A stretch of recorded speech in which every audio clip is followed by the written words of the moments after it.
प्यारे विद्यार्थियों, आप सभी को मेरा नमस्कार। मैं डॉक्टर नेमीचंद कुमावत, सहायक आचार्य हिंदी विषय, राजकीय महाविद्यालय की आपकी इस बीए पार्ट सेकेंड विषय हिंदी साहित्य के प्रथम प्रश्न पत्र की आज की इस ऑनलाइन कक्षा में मैं आपके समक्ष लेकर के आया हूँ रीतिकाल के रीति सिद्ध कवि बिहारी के दोहे। पिछली 2-3 ऑनलाइन कक्षाओं में हमने बिहारी सतसई के भाव पक्ष और कला पक्ष पर विस्तार से चर्चा की है।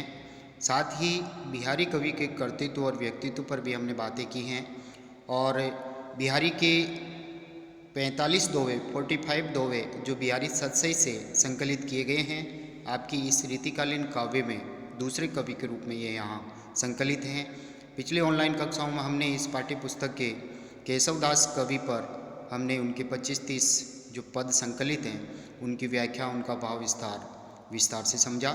साथ ही केशव के ऊपर हमने एक मॉडल आंसर भी पढ़ा है और दूसरे कवि के रूप में हमने बिहारी को आरंभ किया था। तो 2-3 ऑनलाइन कक्षाओं में हमने बिहारी पर चर्चा करते हुए हमने उनके आरंभिक 20 दोहों को हमने पढ़ लिया है। आज हम 21वें दोहे से आरंभ कर रहे हैं, तो आइए हम अब पढ़ने जा रहे हैं। 21वां दोहा आपके सामने है। जोग जुगति सिकई सबे मने महामुनि मैन, चाहत प्रिय अद्वैतता काननु सेवत नैन। यहाँ पर नायक से मिलन के जो उपाय हैं, जो तरीके हैं, वो मानो नायिका ने सारे सब सीख लिए हैं। यानी कामदेव ने रति क्रिया की सारी शिक्षा मानो उस नायिका को दे दी है।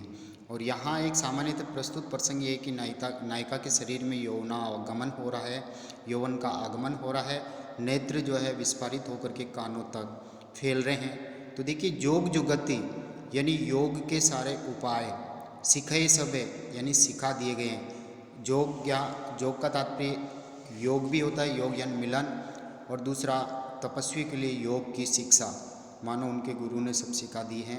और यहाँ योग का तात्पर्य मिलन अर्थात नायक और नायिका का मिलन के सारी जो शिक्षाएं हैं मानो उस नायिका को कामदेव ने सिखा दी हैं।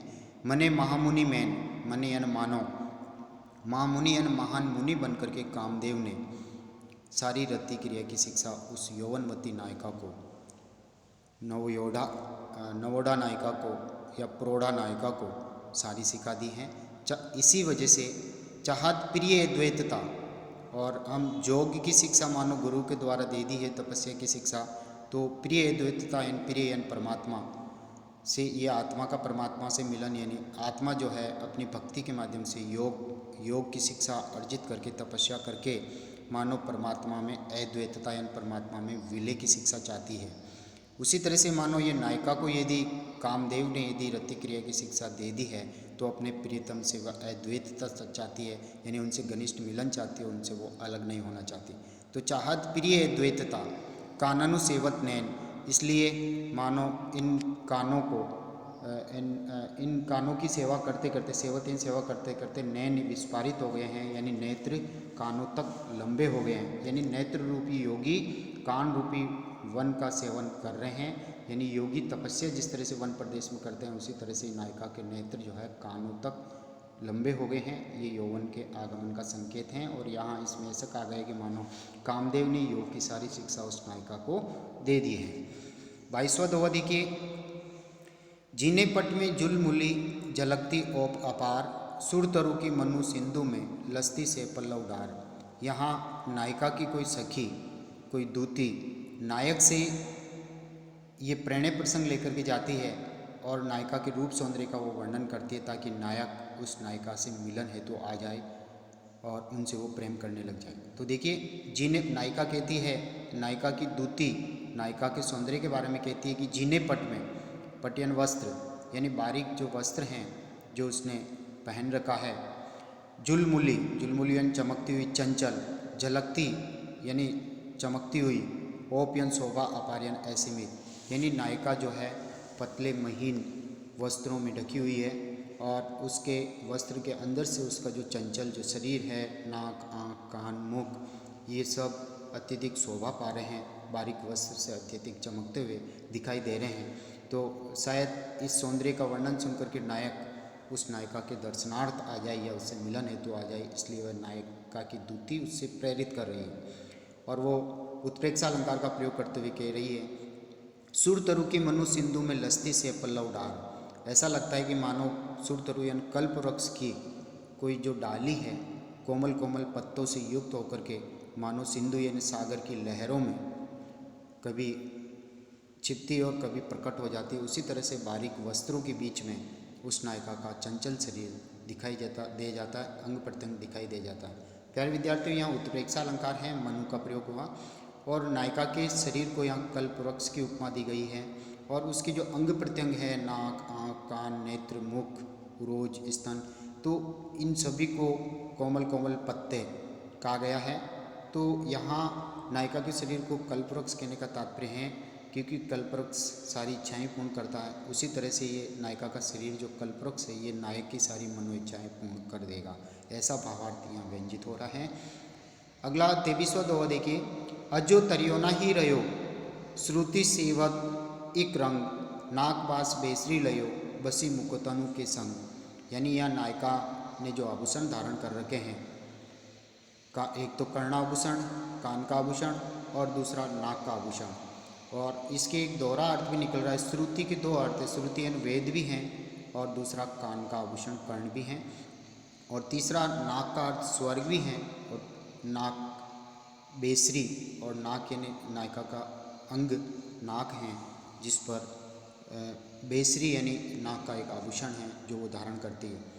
तो यहाँ दोहरा अर्थ निकल रहे हैं। एक तो सामान्य प्राणी के अर्थ, सामान्य प्राणी के रूप में ये अर्थ हैं, अजो तरियोना ही रहो। तरियोना का तात्पर्य सामान्य सांसारिक प्राणी ही रहा है मनुष्य, श्रुति यानी वेदों का, सेवत एक रंग, तूने वेदों का अध्ययन किया और वेदों का अध्ययन करते हुए वेदों से जो शिक्षा तूने अर्जित की है उससे केवल तो मात्र आज तक सांसारिक प्राणी ही बना रहा। नाक बास बेसरी लियो, और वे लोग जिन्होंने जो सामान्य प्राणी हैं वेदों का आश्रय नहीं लिया और वो नाक बास यानी निवास किया, नाक के समीप यानी तपस्वी लोगों के पास में रहकर के निवास किया, जिन लोगों ने बसी मुकुतन के संग, और उन्होंने उन तपस्वियों के साथ में रहने के कारण उन लोगों ने मोक्ष प्राप्ति जैसा उच्च पद प्राप्त कर लिया। इसका दूसरा अर्थ यह है, अजो तरियोना ही रहो, अर्थात आज तक एक सामान्य कान का आभूषण ही रहा। श्रुति सेवत एक रंग, अर्थात एक कर्णाभूषण, हे कान के आभूषण तूने केवल कान की सेवा मात्र की है, इसलिए तू अभी तक केवल एक सामान्य कान का आभूषण बनकर रहा है। नाक बास बेसरी लियो, और बेसरी जो मोतियों से युक्त हैं वो नाक में पहनी जाती है, उच्च स्थान उसने प्राप्त कर लिया है। बसी मुकुतनों के संग कहने का तात्पर्य वो उसने उच्च स्थान प्राप्त करने के कारण वो स्वर्ग के लायक हो गई है।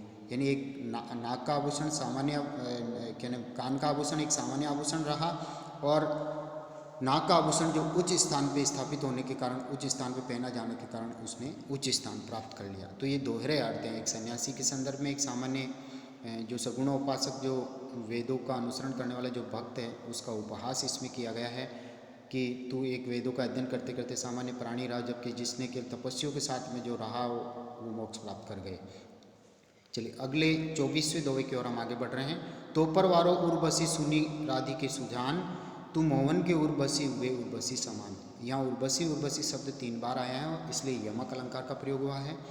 तोपर अर्थात हे सुंदर राधा, तुम्हारे ऊपर मैं तुम्हारी सुंदरता पर स्वर्ग की अप्सरा को भी न्योछावर कर सकती हूँ। तो ऊपर वारो यानी न्योछावर करना, उर्वशी यानी उर्वशी अप्सरा, सुनी राधि के सुजान अर्थात हे राधा जी सुनिए, हे चतुर राधा जी सुनिए, आप पर स्वर्ग की अप्सरा को भी न्योछावर किया जा सकता है। तू मोहन के उर्वशी अर्थात आप तो मोहन यानी कृष्ण के हृदय में निवास करती हो। उर्वशी समान अर्थात तुम तो उर्वशी मतलब हार, हृदय पर पहना जाने वाला हार जो हृदय पर एकाधिकार कर लेता है, उच्च स्थान प्राप्त कर लेता है, इसलिए तुम तो हार के समान बहुत कीमती हो गई हो और श्री कृष्ण के हृदय पर निवास करती हो। तेरे ऊपर स्वर्ग की अप्सरा भी, तेरे सौंदर्य पर स्वर्ग की अप्सरा भी न्योछावर की जा सकती है। तो यहाँ उर्वशी शब्द के 3 अर्थ हो गए। पहली उर्वशी अप्सरा, दूसरी उर्वशी यानी हृदय में निवास करने वाली, तीसरा उर्वशी यानी हार जो हृदय पे पहना जाता है। 25वां दोहा देखिए, लीने मुँह दीठी ने लगे यो कई दिनों ईठी, दूनी वे लागन लगी दिए दीठो ना दीठी। नायिका की एक सखी, जो नायिका अत्यधिक सुंदर है, तो ऐसा लगता है कि उसके सौंदर्य पर किसी की बुरी नज़र न लग जाए, इसलिए उस नायिका ने एक काजल की बिंदी उसके चेहरे पर लगा दी, जिससे उसका सौंदर्य और दुगुना हो गया। तो अब और अधिक नज़र लग सकती है। तो लोने मुंह यानी सुंदर मुंह पर, लावणी युक्त मुख पर दीठी ने लगे यानी दीठी नज़र ने लगे, यो कही ऐसा कह करके, दीनो ईठी ऐसा कह करके उस नायिका ने काजल की एक बिंदी उसके चेहरे पे लगा दी। दूनी वे लगन लागी और उसका सौंदर्य काजल की बिंदी लगने से दुगुना सुंदर लगने लग गया। दिए दिठोना दिठी अर्थात काजल का टीका लगाने से उसका सौंदर्य और अधिक बढ़ गया, दुगुनी व सुंदर लगने लग गई। प्यारे विद्यार्थियों, आइए हम 26वें दोहे की ओर हम आगे बढ़ते हैं। और 26वां दोहा जो है वो अनुभवों का चित्रण कर रहा है। नायक नायिका जो है वो चेष्टाओं के माध्यम से ही, हाव भावों के माध्यम से ही वो अपना प्रेम प्रदर्शित कर रहे हैं। देखिए, कहत नटत रीजत खिलत मिलत खिलत लजियात, भरे भवन में करत है नैनन ही सो बात।